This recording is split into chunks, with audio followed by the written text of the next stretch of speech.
कहीं कहीं पति के मरने के बाद औरतों का मायका मायका नहीं रह जाता। ये क्या बात हुई भाभी?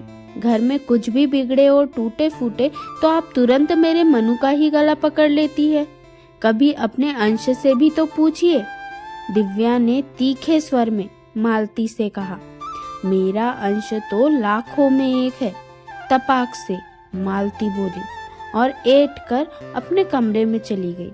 दिव्या मालती की छोटी ननद थी। उसकी शादी एक मध्यम वर्गीय परिवार में हुई थी। पति विवेक की घड़ी की एक दुकान थी और ससुर एक सरकारी मुलाजिम थे। परिवार के सभी सदस्यों के बीच बहुत स्नेह था।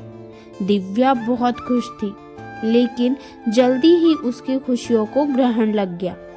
एक दुर्घटना में विवेक की मृत्यु हो जाने के कारण उसकी खुशियां बिखर गई थी।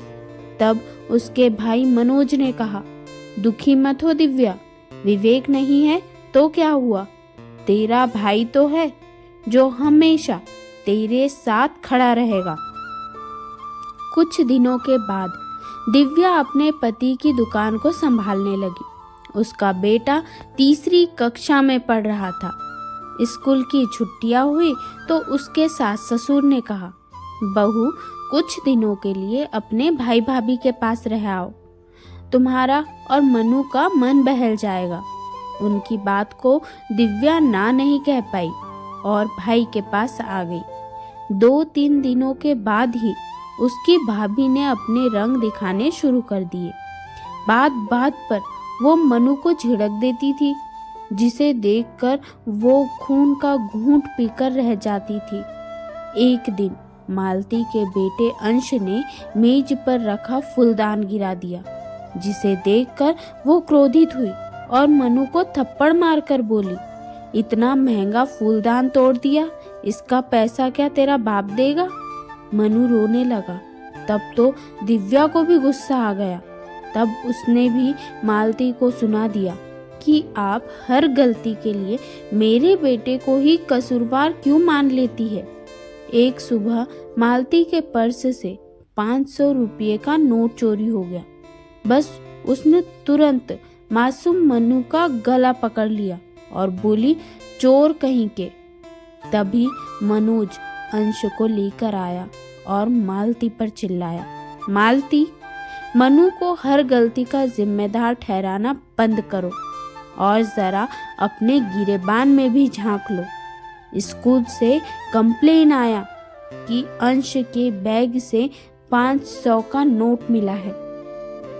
ये वही नोट है जो तुम्हारे सपूत ने तुम्हारे पर्स से निकाले थे। मालती, जरा सोचो, अगर ऐसा ही व्यवहार तुम्हारी भाभी अंश के साथ करती तो।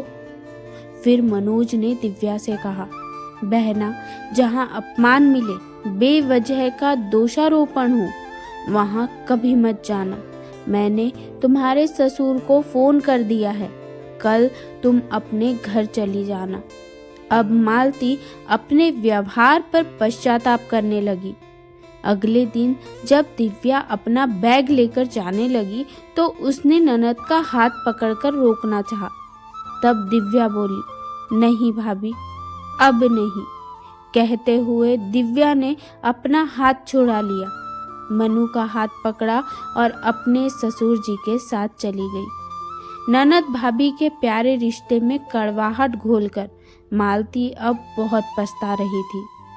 दोस्तों, क्या एक भाभी का ऐसा व्यवहार सही है? कमेंट करके ज़रूर बताएं। धन्यवाद।